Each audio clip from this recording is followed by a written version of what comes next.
the guys who went, including Mashosh, they go and they find my dad lying down there in a pool of blood, dead. Really, it was so horrible. Like, my dad was a fighter. He tried to fight back, but the guys overwhelmed him. So he was hit, he was cut severely on the head, on the back. So there he was. I can tell you, my dad was taken to the morgue. People used to go to the morgue. There's a day during those visiting days, I reached, like that day I said, I've gathered courage, I have to see my dad. I went, go to Kakamega Mortuary at the gate. I couldn't. I came back home again. The time he's dying, it is the time I was going to do exams. So they had to postpone to hold on the burial so that I finish the exam first before they proceed with the burial. So I'm there doing my second term exam, the one that I was supposed, if I pass, I go with my dad to Nairobi, and the person who was supposed to take me to Nairobi is lying lifeless in a mortuary somewhere.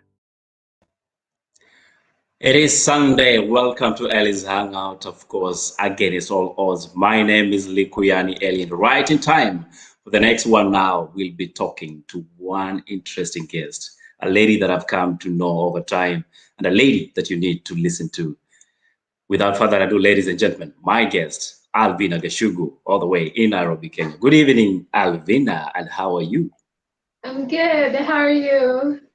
I'm great. Kindly introduce yourself. Oh, my name is Alvina Gachugu. What else? I'm a musician, an actress. I hope you can't hear the background. A lot is always going on around me. You know, where there's me, there's fun. I can tell there's a lot of fun. Yeah, someone made fun once, like I'm a party when I'm on my own. Yeah, I guess we'll find out more about me as we go on. Definitely. You can follow this conversation on the live page, which is the Arts in Heart, and YouTube. We are equally streaming live on YouTube. That is the Arts in Heart official, on Tina Kagia's official page. That is Tina Kagia responding to live, and more so.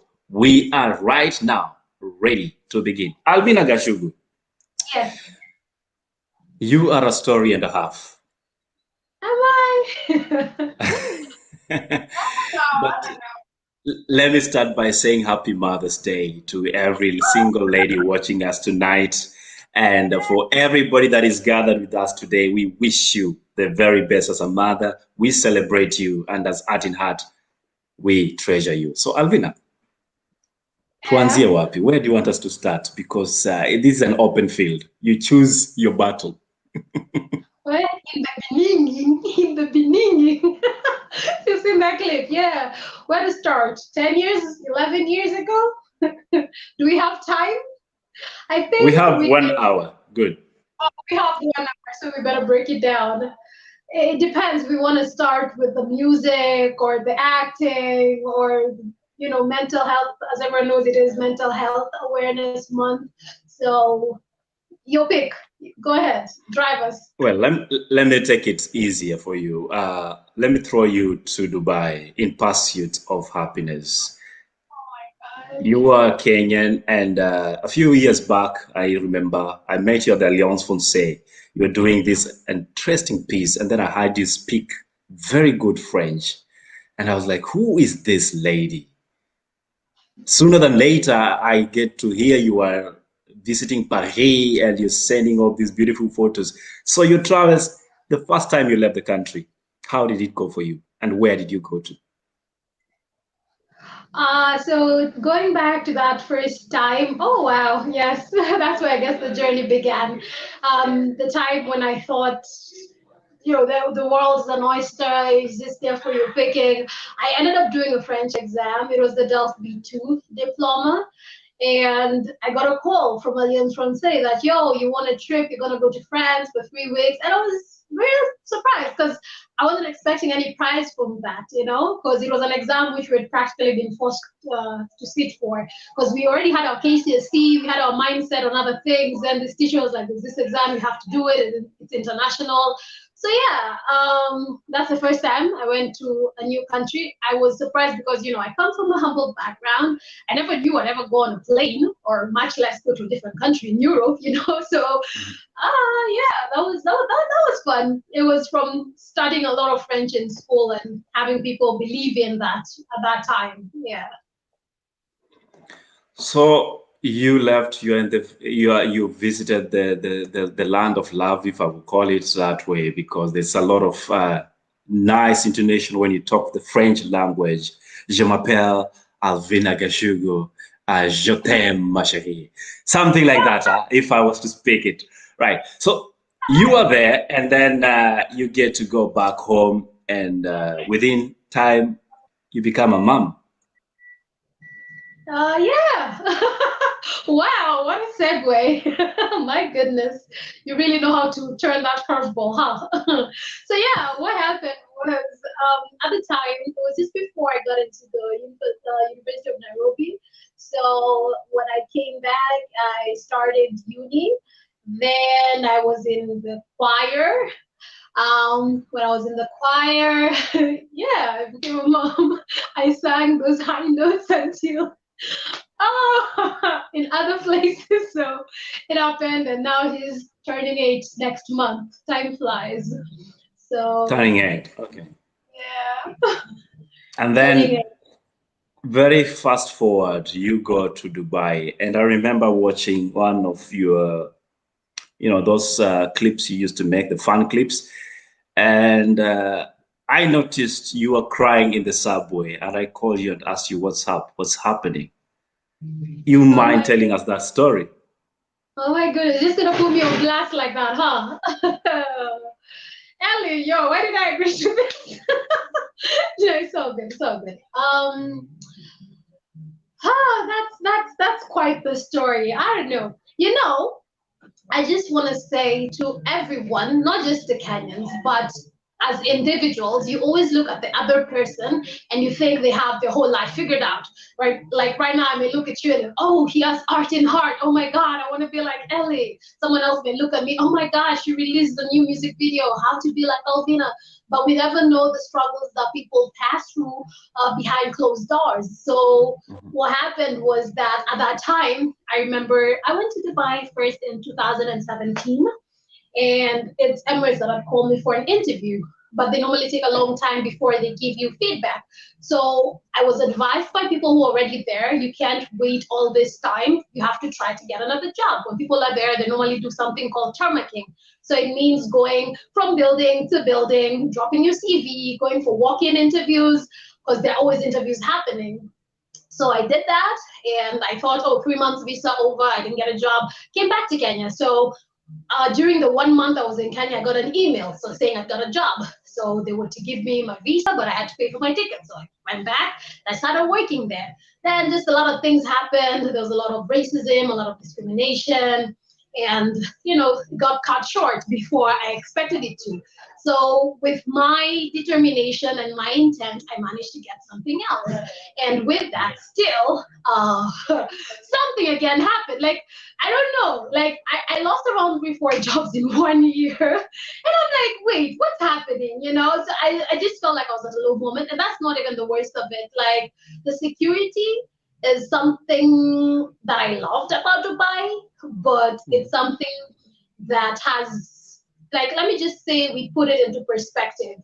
Because on one hand, it is secure in the streets, but how secure is it for people of a different country? In a house where you're living 20 people under one roof, under one apartment, people will not talk about these stories, but it happens. You're living in bunk beds, like you're back in college, you're back in boarding school. So you're on the up bed. Up beds are cheaper than, bottom beds. Up beds are like, what, $200, bottom beds, $300, $400, depending on the area. So you're living like that. Maybe you were dating someone in the room, they end up having another girl in the room. But just a lot of things are messing Wait.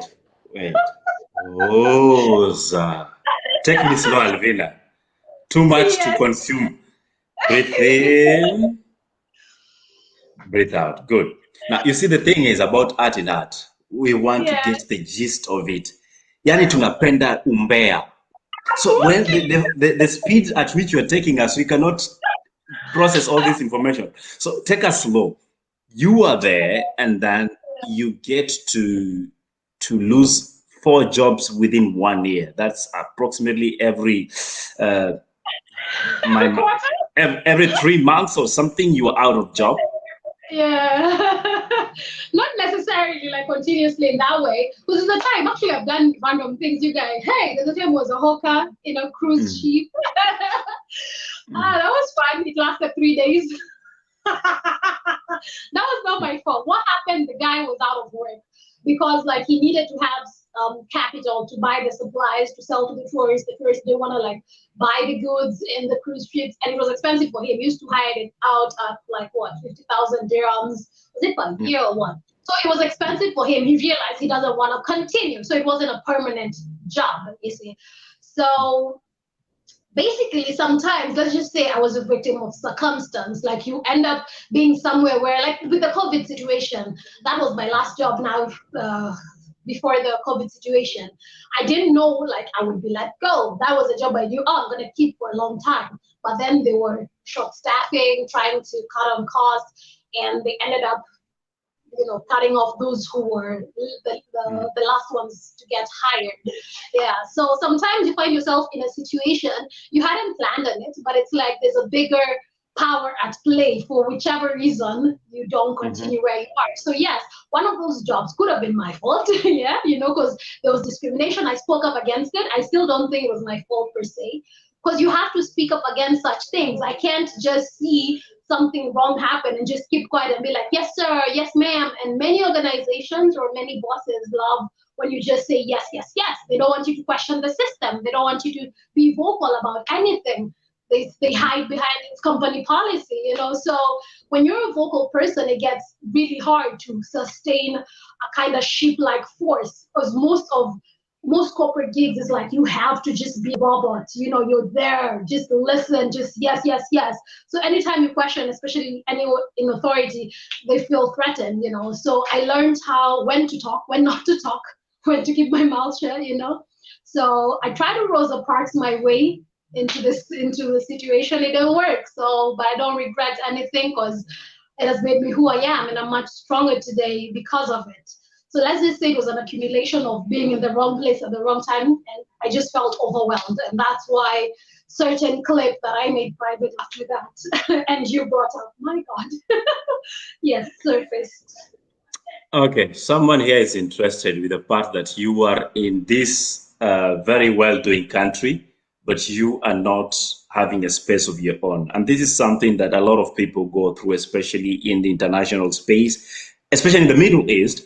But they show us they are living large. Tell us your experience living in that cubic room and being on the cheapest, I would say, accommodation, but sharing a room, including with men. Yeah, yeah, yeah. It's good you highlight that point, including men, like it's mixed.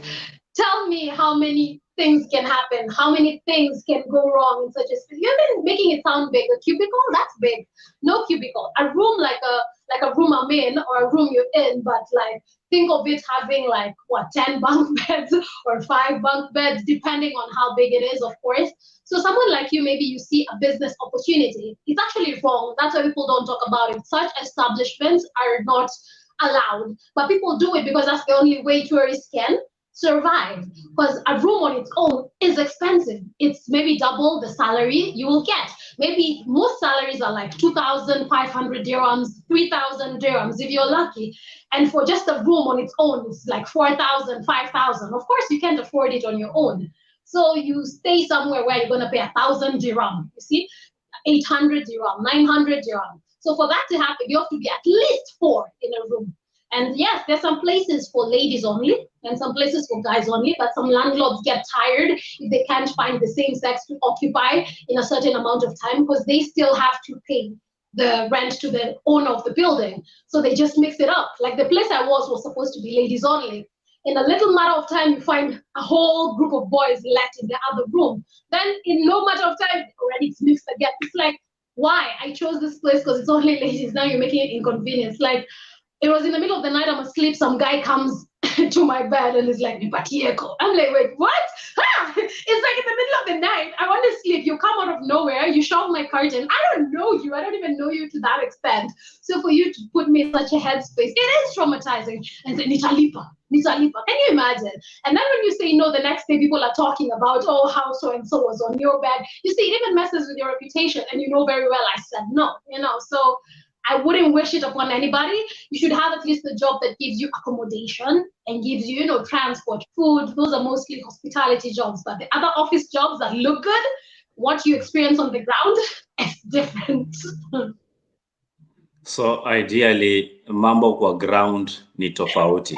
And Alvina, I'm still being requested you take the gear 2 level because you're already on gear 5. You're on the highway. Turn it down so that we can follow through. These people really like to hear stories very, intense. So if you can take it that way, then we will really appreciate so that everybody can follow through. Your English is very high tech. Let's start with Wycliffe, who says Nipatieko. He's actually asking. Wycliffe, you're a bad boy. Earlier on, they say, yeah, let's start there from dating someone. Yeah, because these things are come up when we have these discussions.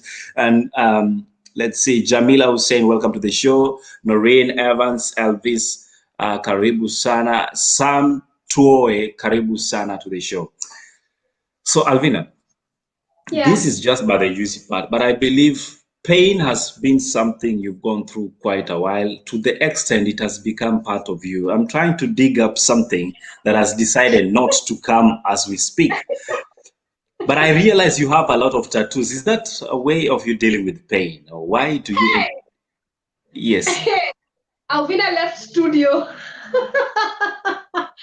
Hey, Ellie. Ha! Why are you doing this to me? Oh my God. Now which gear should I use? I love art, just like art in heart.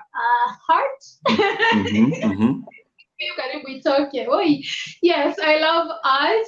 So like from pain can come out something beautiful. And that's why I love tattoos this much, actually. And one of it is the date of birth of my son, 18th June 13, 9:20 p.m. And the rest just kind of came along because when you ask anybody who has tattoos, once you get one, this nyama bite, one is never enough, but a farmer's choice.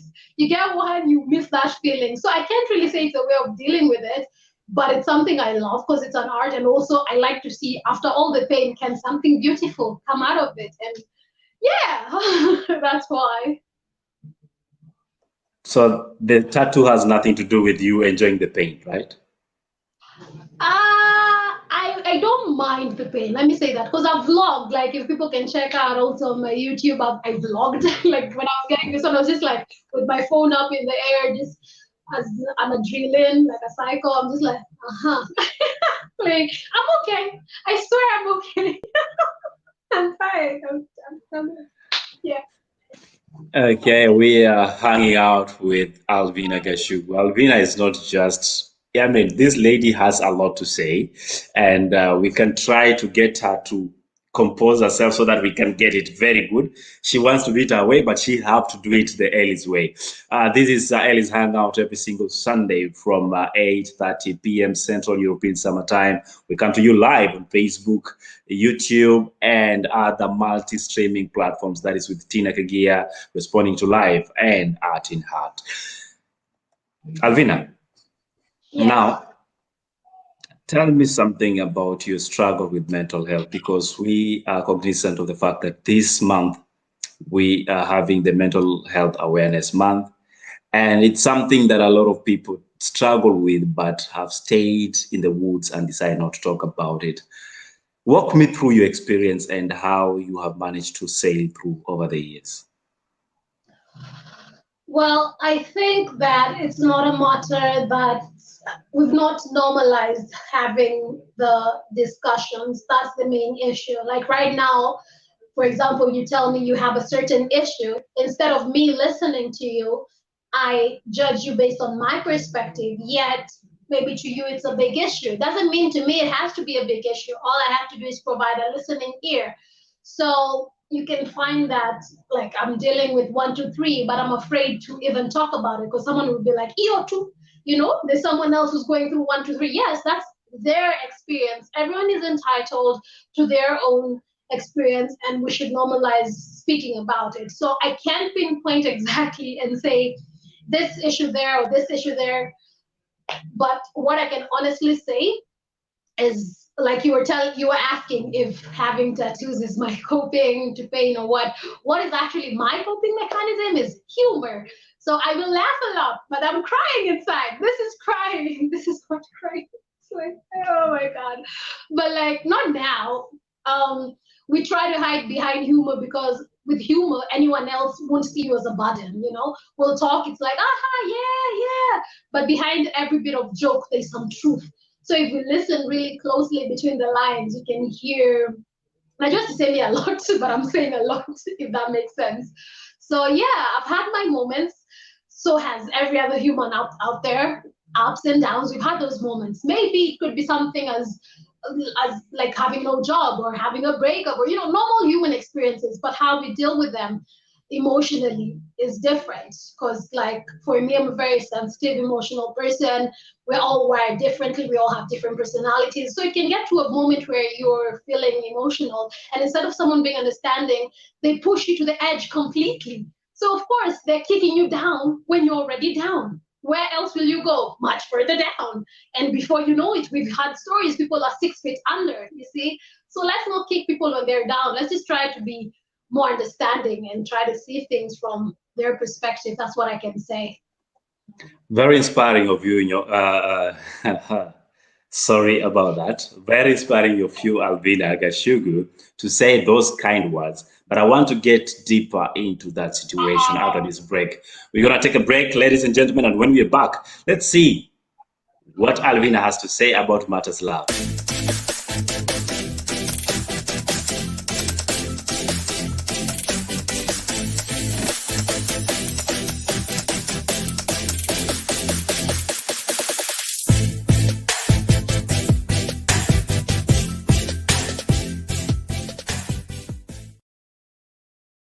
So this is a text I've ever sent to someone I liked. We knew each other as friends for a long time and we went out once, and after having amazing deal, because you're not afraid to show your affection in public, no less. I'm not sure if it was the alcohol, but one thing I do know is that alcohol simply Alvina. What an intense poetry there.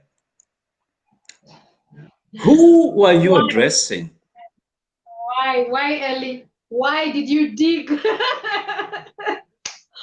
Oh my goodness, that was one of my best words, huh? I'd like to thank my fling at the time. It was just a guy at the time. It's always about a guy or a girl. So yeah, it was about a guy, and he might be watching this actually. He really follows everything I do. Yeah, a friend of mine. We've known each other for many years, and sometimes flings come, and all of a sudden someone is interested in you, then they ghost you. I think everyone in the comments can relate. Ghosting. Why do people do it? Just communicate, But the good thing, I confronted him head on. We talked about it, but it's still annoying. Like we're talking today, then you just stop talking. Just tell me like where. Yeah, just talk. Closure. So yeah, it's a fling. We're not together now. We're just friends though. Just friends, you say? Yeah, we've not seen each other since last year. I don't even, yeah, but we talk once in a while. It's like, those people who you're okay as friends, but it's like they're scared of something bigger, so they're scared to let you close. I think that's the thing, because once it was a love, many people are afraid of the L word, they overthink it. But when you're talking naturally and easily, like right now, it feels comfortable. But the moment you start making a move, I feel like you're enclosing on my space. I may pull away. So let me just say I'm more understanding than I should be. Uh, and I can write and try it. I did try to reach out for. I don't give up that easy. That's what I can say. So I did try. I did a lot of tests, and finally they spoke. Actually, like they don't know, they're just messed up, and they need to find themselves first, which is big. Which I understand. We're all finding ourselves. So as long as we can still be friends, none of us lost anything. I didn't give nothing up, so I don't feel bad. I would have felt bad, like a piece of me had gone if something had actually like happened. But when you just have a fling, a crush here and there, wondering what if, that's fine. No damage has been done per se. But yeah, Are you just trying to be nice? I'm a nice person. Like sometimes I get spat on, not literally, but like, oh sorry, for the international audience, I just rambled off in Swahili. um, Sometimes you ask yourself, why do I put up with some things? I should be nicer to myself. If I'm a nice person, I think still on the matters of mental health, we're so nice. Those people who have that nice personality to others, we forget to be nice to ourselves.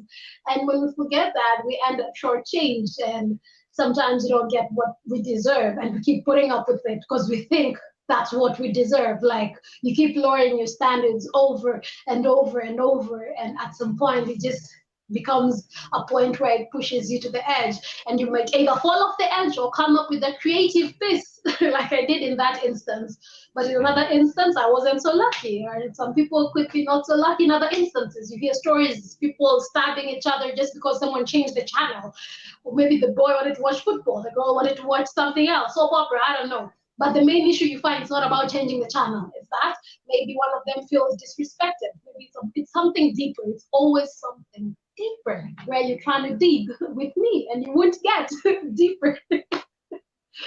Oh. Alvina, you're one Yeah. of the few guests I've had a difficult time interviewing because you keep running away from my questions, right? And I give it to you because you are a journalist equally, so I understand you. However, that won't stop me from digging. Alvina, Yes, Ali. we're talking mental health matters, and in that piece again, I would say it was very, very deep. Yeah. What if you told me about your personal experience? Have you been to the depths that you feel like, you know what, I want to throw in the towel and this is it for me? I'm done. I can't say I feel comfortable talking about that because there are other people involved and it may reflect badly on them. And truth is subjective. Everyone has their own perspective, and I'm not one to just throw people under the bus. It will be too Mm, obvious. So that's why it's mm, hard for me to just come out openly and say, this person did this, and then I saw mm, this. And this, and no, I'm not one for name dropping. It's also in the mhm. culture. I'll just give proverbs until we're done. I can't. I just, No, but no. I mean, without necessarily looking like we are in for what you call name shaming and name calling. I mm, really need you to tell me what has been the most difficult situation in your context that has given you, times you feel like I can't continue living like this, or this is it for me, it's done. well, it's so hard without not dropping names, or it can insinuate. It's really hard, especially when it hits close to home, when it's like family. There's a point where some events can happen that can make you feel like you're not good enough, like you're not good enough as a daughter, you're not good enough as a mother, you're not good enough as a girlfriend. So just Mhm. that feeling as a human of feeling like you're not good enough, at some point you may feel like the world may be better without you, but you get scared to talk about that because there's a friend who was like, she wanted to offer me a certain job in the in her company, but she was like, they're looking for investors. Once investors come across any of my videos where I want to throw in the towel, then they might not invest. So you see, people are still scared and frowning upon talking about these issues. It's like so shameful that someone tried to call it quits. So how am I supposed to talk about this if later on someone watching is like, yo, I could have had you, but you tried this. It feels bad, So we're still not at a point where we can openly say, I actually tried this. And I also don't want to give people ideas, that if you try this, it doesn't work, try this. So I'm saying a lot, Ellie, without really saying a lot. You understand, I'm saying a lot.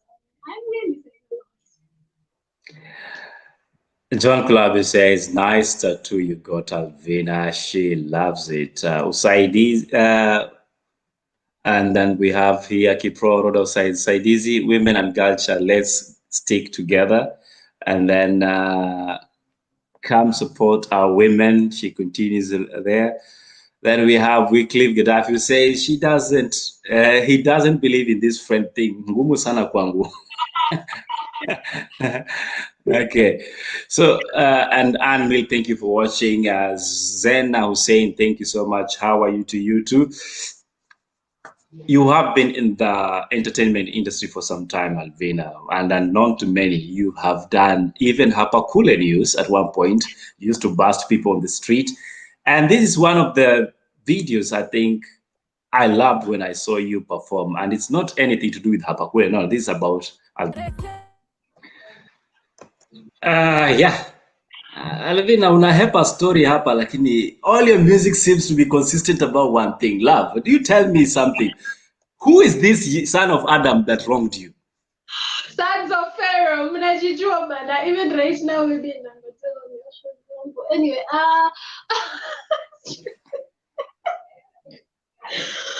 Anyway, we've been wronged by many sons of Pharaoh. But like I said, everyone has their truth.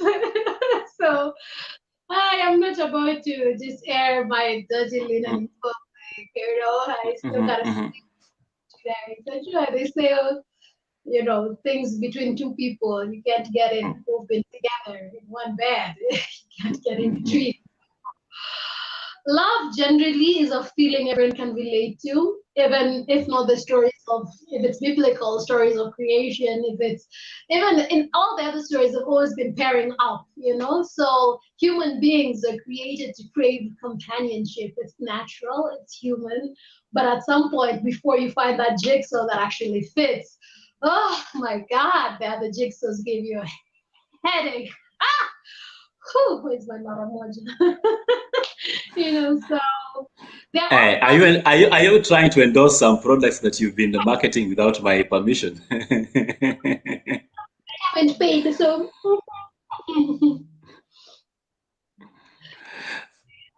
okay. Wewe umekuwa mkora, but it's all right. It's all right. Let's talk about the Dora Dora music, and I believe for those who haven't watched this, Alvin has quite a lot of music. Some of it is not for public consumption right on this platform. But you can always head to YouTube and search out for Alvina Gachugu. What was the message behind that song, Alvina? Dora is Kikuyu for look at me. Dora, that's how it's pronounced in Kikuyu. So basically, when you're in a relationship and someone looks down upon you, and then you get to a point where that's the point now is acting, doing things, now is when they want you back. Like when we're together, you didn't feel like I was good enough for you, but now that I'm on TV, now you want me? Oh, come on. You can just look at me. So it's just generally not about me, but like we fail to see potential sometimes. I know it's a long shot, but so many people just want the now. So I'm with you now, then I give up on you. Then in future you're successful, then I want you back. Why didn't I want you from the beginning so we could grow together, So basically Dora Dora is about that self-empowerment. You never know about tomorrow. So even if it doesn't work out, don't be mean to each other. Don't like block and stuff. Just end things amicably. Yeah. But it still stands out that a lot of people have issues, and sometimes the issues are based on their current situation. We cannot be blind to the situation that is happening around the world with COVID-19, which has put people in very difficult positions.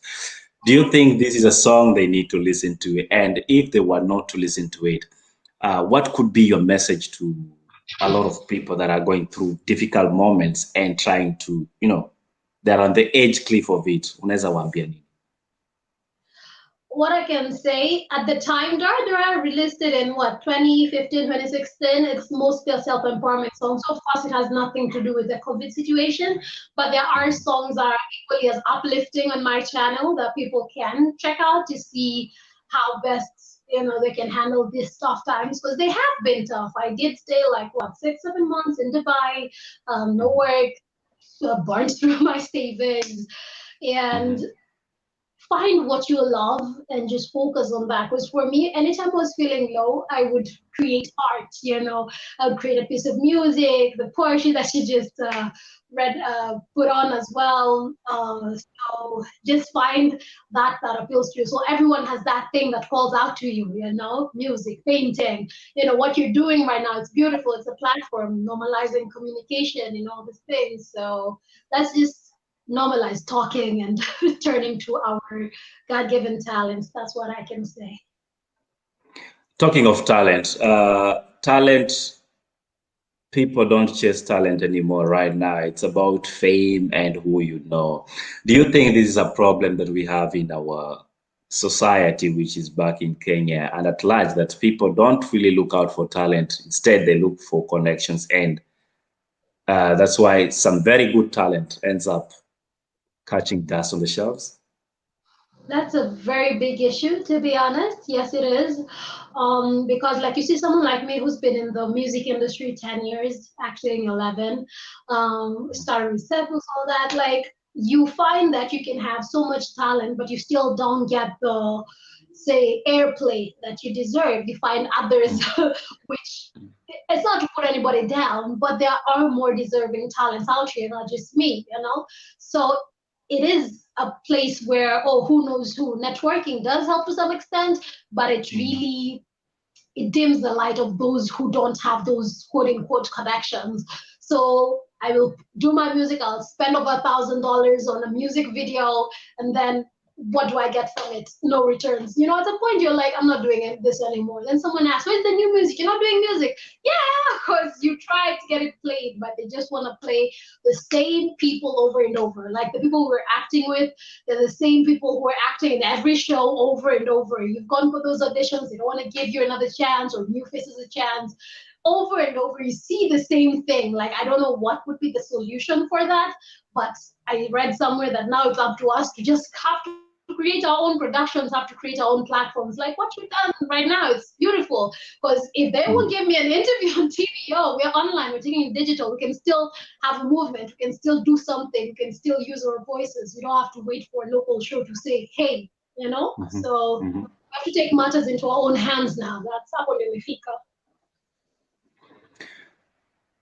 Let's talk about this issue of I would call it sexual harassment. Has this been an issue for you in your field and within your corridors of trying to look and pursue your own happiness? Yeah. That's an issue. That is quite a big issue. Some men deserve to have their cut off. Anyway,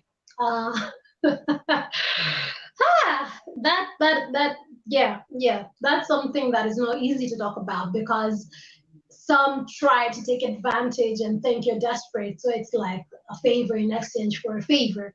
So they'll try to get you to use your body and promise you things that are not there. And some people will fall for that trap and go that route. And for some, it works out. Well, more power to you. And for some, you just end up feeling shortchanged. So it is quite a big matter. And you can't even talk about it. Because I remember, like, even in Dubai, like I told you, at the time, some guy, some idiot from some country, I won't say which, because they'll come at me in the comments, and someone tries to make a movie, say no, they still try to make a movie, say no, they still try to make a movie, say, it's like, how many times must I say no? And then when you try to tell the story to somebody to help out, like this person, they took advantage, they tried to do 1, 2, 3, the person is like, oh, you sure you didn't like it? You didn't like it when you touched this? You didn't like that is so stupid. You can't say such a thing. Like, Why do people do that? I start saying, oh, you sure you didn't like it? Really? And it's not one time I've heard of such a thing, and not just on me. Like anyone else tries to talk about it, I don't must have liked it. What do you mean liked it? Consent is everything.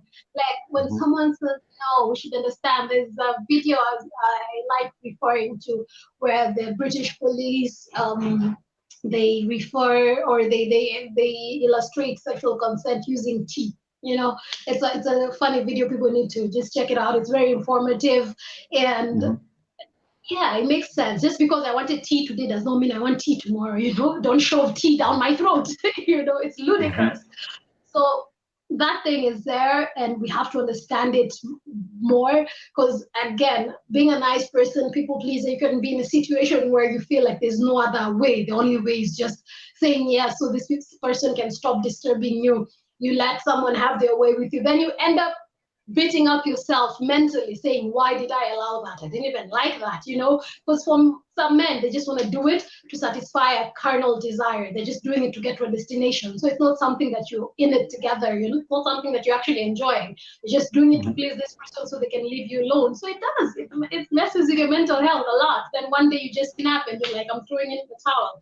I'm dirty. I'm defiled. I'm done. I'm tired. You know? So yeah, let's normalize just no is no. It's not no just means no. I don't mean no. So how do you say a good no? Should it be no or no? How do you It's not. make the difference? Because that's the problem that a lot of people have. They say, yeah, I'm not sure what you meant. That's stupid. To me, that's bull. I tell you why. No means no. They say that to avoid making the other person feel awkward or uncomfortable. And if it's no, it's someone can say it as assertive as they wish to, but they really don't want it. If someone wants it, they will jump on you. We are adults. We know what we want. If I want you right now, I'll be like, hey, let's do it. You know what I mean? But if I don't, I don't.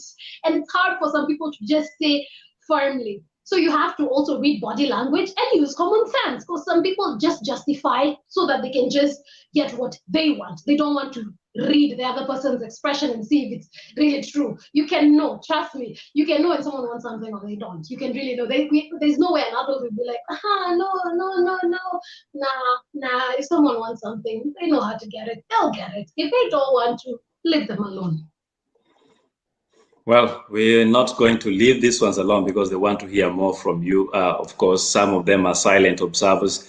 And we're going to take a break with one of Alvina's very old collections. I'm very much about old collections because I tend to believe that's when somebody's still authentic. I don't say she's not, but I believe when people are writing from the first time, there's a lot they put out there. And that's why we have to judge the journey and not the proceeds from the current ones. Let's see and take a listen. That is Alvina with the song Mama. You can get more of this and her new music on Alvina Gachugu YouTube channel. Remember to hit the like, subscribe, and share button once you are there. Back with me in studio is Alvina. Alvina wants us to talk about that song, especially now that tonight or this weekend we'll be celebrating Mother's Day. That song, while you wrote it, what was happening? Because I see there was some cookies in the band.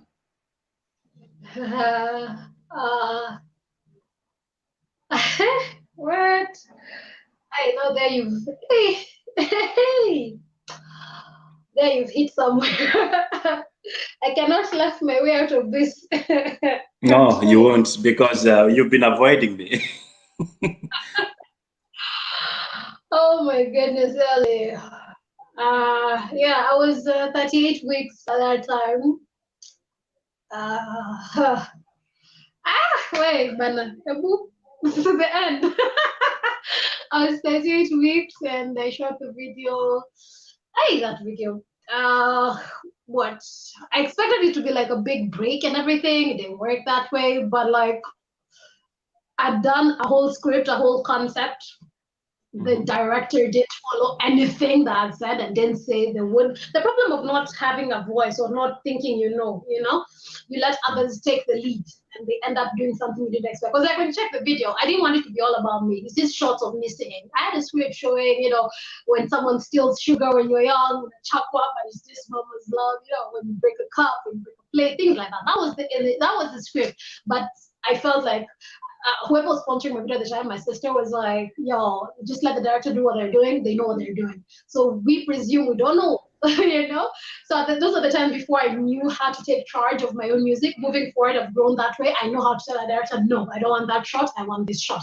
I've become more vocal in saying no. In the same way, what we were talking about, sexual consent, you know, sometimes, you know, you didn't know how to vocalize that. But now I'm in a position, if you ask me and I don't want, I will tell you no. But maybe at some point I was scared because of how someone would be perceived. So yeah, it was supposed to be a song from my mom.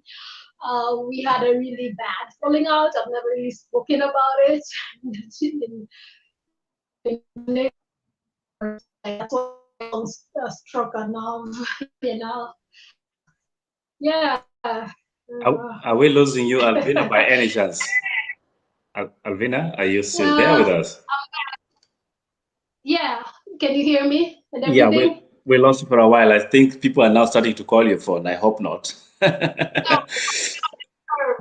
They know, but they better be tuned in. Yeah, so like at the time it had good intent, but like it was twisted. I don't know how to say it. Like I said, there's some things I want to talk about, but I can't because it will be too obvious. Like I'm sweeping some people under the rug. Like for example, if right now I say, "Oh, me and my mom," it's so obvious, my mom. You know what I mean? So I can't just talk about some things and I'll leave it at that. But yeah, I've been through a lot. I've been through a lot. For me to have to reach that point where I said, you know what, this is it, I'm throwing in the towel. For me to say I felt like I had nobody at all in the end. You know, you grow up, you get to know yourself, you get to discover yourself, and it's hard to sometimes get accepted as you are. People constantly judge you. They constantly think you should do things a certain way. Like I'm just at a point in life where I'm just tired of the judgment. That's all I can say, you know, because you just see it happening too often. Like, can't I just be myself? You know, can't you just see me? Do I have to play a role to just act so that I can be accepted, not just loved? You know, so it's something I can't really talk about in detail, but it's something that is still affecting me right now. I couldn't even call to, you know, there's something I wanted to do, but I couldn't do because of those obstacles in the way, and I'm still trying to figure it out.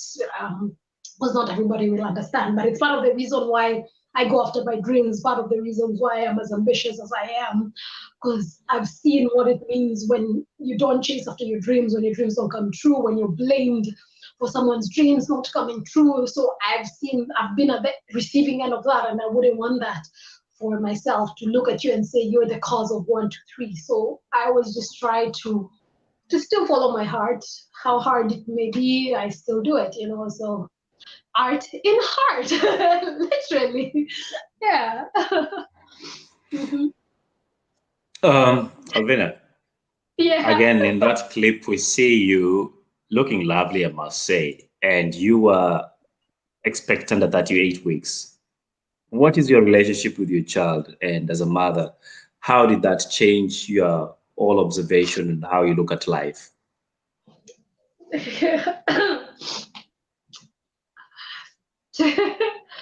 I don't know if I can speak about that honestly right now. I've never really spoken about it out loud, so I don't know. Some people, it's not been easy. That's what I can say. Because there are others who've done it before, and you always feel like you're not doing a good job. You always feel like I can do more. I'm not like, am I really a good parent? Do I deserve this? You know. And then some, even on the dating life, it's hard. Someone literally has ever said to my face, "I don't date single mothers." You know, it's like that. Yet they still want to sleep with you. You know, it's just it's sad. People want you, but they don't want what you come with. Yet, you know, children are a blessing to this world. It's the continuation of the species, to put it in scientific ways. So I can't say it's been easy, but at the time when I was starting, I did have this wonderful ladies as a support group. You know, we're supporting each other. We had each had our experiences. Some things people don't know that we learned. Sometimes people pull out method does not work. There's something called don't ejaculate, okay? Educate yourself. So I've heard even some people, there was a lady who literally did not even have fun like doing it, because they hadn't gotten into it that much. It was literally ejaculate that got her pregnant. It's like, and there's some people who have fun with it, doing it all the time, and nothing happens. It's just God works in mysterious ways. That's what I can say. So right now, I can honestly say I don't have the strong bonds, relationships I hoped to have, especially with those close to me right now. So I'm still a bit on the edge, to be honest. I am still not 100%, but hopefully with time things will fall back into place. Yeah, before any more damage is done, because I did literally fall off the edge. No one came, like the people who came to find me or who tried to help were people from far, friends, like nobody close. Not that was the hardest pill to swallow, like I should matter, especially because no one writes an application to be born. You find yourself in this world, so it's like, so I'm here. Just have to accept me as I am, But it's still not it. It's a journey. Let me just say that. Every day I'm just trying to accept myself for who I am. I love myself, but people around you can make you doubt yourself a lot, and it can really weigh on your mental health. So let's just kikulacho kingoni mwako. That's what they say. So yeah. If there's anything you would change, go back and change, what would that be, Alvina? The guy I slept with, because he's not been responsible at all. Man, we need to step up. You got a virgin pregnant. Fucking do your job. You know what I mean? Like, don't just leave it for one person. That's what I can say. That it's a collective responsibility. Men have too much fun. You're together. You're all having fun. Yes, you're together in one bed. But then when it comes to the responsibility aspect, why do we just leave it on the woman? Like, oh, she should automatically now be a mom. Forget she was an individual. Like, for me, it was so hard. I was the last born. I'd never taken care of anybody. I didn't even know how to take care of myself. Fourth born, last born, not even second or third, fourth. So everything had been done for me growing up. Like, I got to learn a lot of things too fast, and it doesn't come easy. For someone, I've been told to my face, someone has told me you don't deserve to be a mother. Like, people tell you such things and they're not in your shoes. It's not fair, like, I want to see you do it. You try and tell me, with everybody around thinking they can do a better job than you, So I would definitely change it to be a person who can take more responsibility or who can man up, and because together we can conquer everything, but when one person feels like they're alone, that's when they end up also trying to find their own route, and the kid ends up growing thinking they're not loved. Yet that's not the case. You just found yourself in a situation, and yeah. Well, there you have it. That is Alvina Gachugu, very interesting person to talk to, and of course to get to know, because sometimes we look at the face and imagine we know it all or we have it figured out. Just want to remind you, be nice, be kind, and show some courtesy, because at the end of the day, it goes a long way. Alvina, thank you so much for honoring us and coming to the show. For all of you who watched or will be rewatching these hits back on YouTube, search out for Alvina Gachugu. That's simple. And go watch her music. She has interesting music for all of you to watch. And for those who are working hard, including fathers and mothers, I want to remind you that you're doing a great job. Usilalishe too. This is one of the newest release from Alvina. Enjoy as we close down. Till next time. My name is Liquiani Eli. How about you, Alvina? Any last thoughts from you? Asanteni sana for tuning into the show and giving us your ears. Enjoy the music. Enjoy the music.